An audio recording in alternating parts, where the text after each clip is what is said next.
আমি আসলে এখন ভ্রমণের উপরে আছি, যে কারণে আসলে ভিডিও করা যাচ্ছে না। তো তারপরে চিন্তা করলাম যে হালকা টাইপের একটা ভিডিও করে আমার দর্শক শ্রোতাদেরকে জানান দেই যে আমি আসলে কোথায় আছি। আমি ধরেন বেশ কিছুদিন এই যে ভারতে ছিলাম, এখন আমি এবার কানাডার উদ্দেশ্যে পাড়ি জমিয়েছি।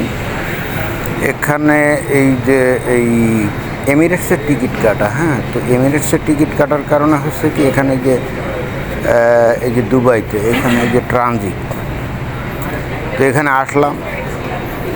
এখন ওই যে ইরান থেকে মাঝে মাঝে মিসাইল এখানে আক্রমণ করে, তারপরে নানা কিছু এখানে অনেক সমস্যা। তো আমি কিন্তু ভয়েতে ছিলাম, না জানি কি হয়। কিন্তু আরও আগে তো টিকিট কাটা ছিল, এখন দাম করে তো আর ক্যান্সেল করা যায় না। আর এমিরেটস নিজেরাও কিন্তু ক্যান্সেল করেন, দ্যাটস ওয়াই আমি নিজে যদি ক্যান্সেল করতে যাই, পরবর্তীতে এটা রিকনফার্ম করতে অনেক টাকা লাগবে। তাহলে কী করা, চিন্তা করুন, যা হয় হবে। উঠে বসলাম। এখানে যে দুবাই এয়ারপোর্টে আসছি, দেখছেন যে কত লোকজন কম। যে বিমানে আমি এই যে মন্ট্রিয়াল আসবো আর কি, হ্যাঁ, তো ওই বিমানটা হলো এয়ারবাস A350, বড় বিমান, সুপরিসর বিমান।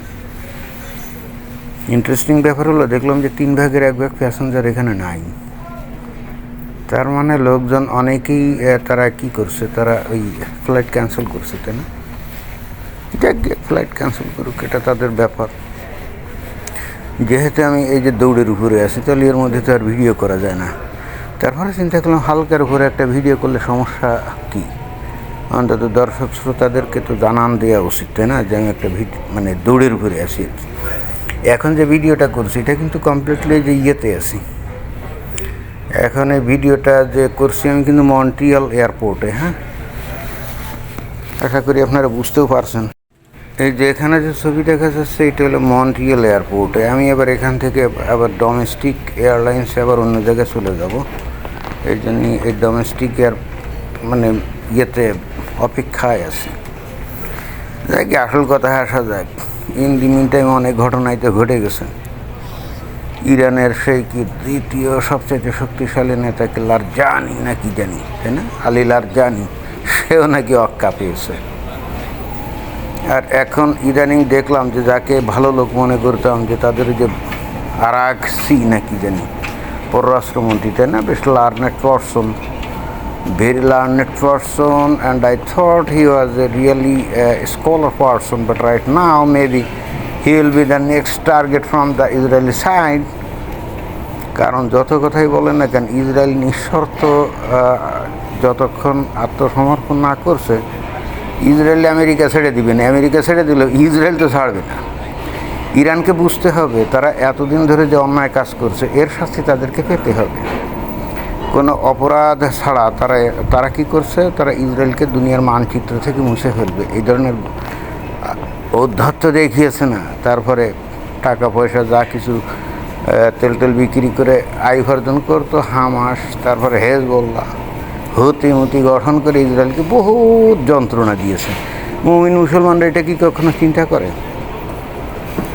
একজন মুমিন মুসলমান, আপনারা চিন্তা করেন না যে আপনার বাড়িতে প্রতিনিয়ত ধরেন কেউ ঢিল মারে, তার পাটকেল মারে, নানা রকম ভেজাল করে, হ্যাঁ, তা আপনি কাহাত সহ্য করবেন? Once upon at a time you will retaliate, right? And then you will do at your best to punish those who are disturbing your house, right?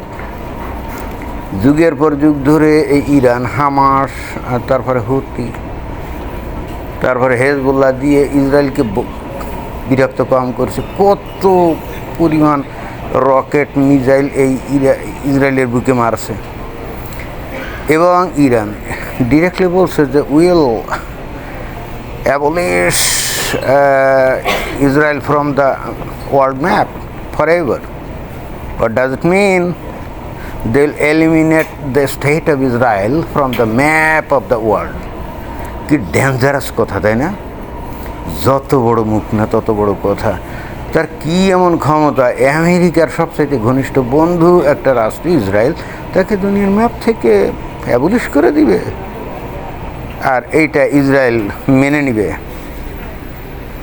আমি জানি না আপনারা আসলে এগুলো বুঝেন কি বুঝেন না। ইসরায়েল যুদ্ধ করছে এখানে টিকে থাকার জন্য, বেঁচে থাকার জন্য, আর ইরান যুদ্ধ করছে শুধুমাত্র ধর্মীয় উন্মাদনার কারণে। ঠিক আছে, now we have to see who will win, who will be the victorious. Continuously ইরানের একের পর এক নেতা তাদেরকে কি দুনিয়া থেকে নিশ্চিহ্ন করে দিল, তাই না? আর মাঝে মাঝে ইরান কী করে, গুজব রটায় নেতানিয়াহুকে মেরে ফেলছে, তাই না? মস্কারি করে। নেতানিয়াহুকে মেরে ফেলা এত সহজ? বাংলাদেশের মুমিন মুসলমানরা ওই ধরনের খবর শুনে কত আহ্লাদিত হয়, ধেই ধেই করে নাচে। 2 দিন পরে নেতানিয়াহু এসে দেখা দেয়, বলে যে কিরে আমাকে মারিয়ে ফেললি। মানে মূর্খতার একটা সীমা থাকা উচিত। নেতানিয়াহুকে এত সহজে মেরে ফেলা যায় নাকি? আমি একটা ভিডিওতে বলছি না যে নেতানিয়াহুকে মারা অত সহজ না, কারণ ওই ইরান থেকে যে মিসাইল অথবা ড্রোন যেটাই মারা হোক, একটা নির্দিষ্ট সময় পরে, মানে মারার সাথে সাথেই তো ইসরায়েল বা আমেরিকাটা জেনে যায়। তো ওখান থেকে একটা মিসাইল এই ইসরায়েল পর্যন্ত আসছে 2000 কিলোমিটার পাড়ি দিবে, তাই না? মিনিমাম 10-12-15 মিনিট সময় লাগে না? মিসাইলের গতিবেগের উপরে নির্ভর করে, তাই না? তো ওই 10-12 মিনিট আগেই তো তারা জেনে যায়। তো তখন ওই কোন দিকে এই মিসাইল মারছে এটাও তো জেনে যায়, এর গতিপথ বা কোন জায়গায় আঘাত হানবে। তো তাহলে সাথে সাথে এই নেতানিয়াহু কী করবে? তাদের যে বাংকার ট্যাঙ্কার আছে সেখানে কি আশ্রয় নিবে না? এটা এত সোজা। কিন্তু ইরান তো জানতে পারে না। ইরানের যে ওই এয়ার ডিফেন্স সিস্টেম আছে, রাডার আছে, এগুলো তো ওই যে ইলেকট্রনিক ওয়ারফেয়ার দিয়ে একেবারে পুরো অকেজো করে দেয়, ব্লাইন্ড করে দেয়। তাহলে সেখানে কে বা কার আঘাত হানছে, কী হচ্ছে, কোথায় কি মিসাইল মারছে, এটা তো আর ওরা বুঝতে পারে না। ওই জন্যই তো ওদের নেতা গোতা সব মারা পড়ছে, তাই না? এখন মুমিন মুসলমানদের মাথায় কি ঘিলু আছে নাকি, না গোবর আছে নাকি, নাকি উটের মুখ, কোনটা? এরা বোঝে না। এত বোঝানোর পরেও যদি না বোঝে তাহলে কি আর করা।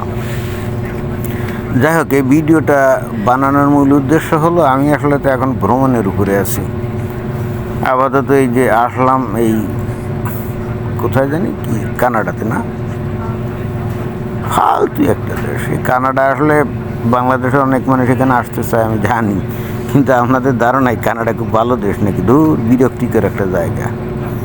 এর চাইতে বাংলাদেশ কত সুন্দর। আমি বাংলাদেশ ছেড়ে আসতে চাই না, কি মোটেও না। ভারত ছেড়ে আসতে চাই না, মোটেও না। কিন্তু এই জায়গার লোকজনগুলোর তো বিশ্বাস করা যায় না এবং নির্ভরশীল না, তাহলে কী করা? চলে আসছে এই খবর দেওয়ার জন্য ভিডিওটা বানানো। ধন্যবাদ, সবাই ভালো থাকবেন।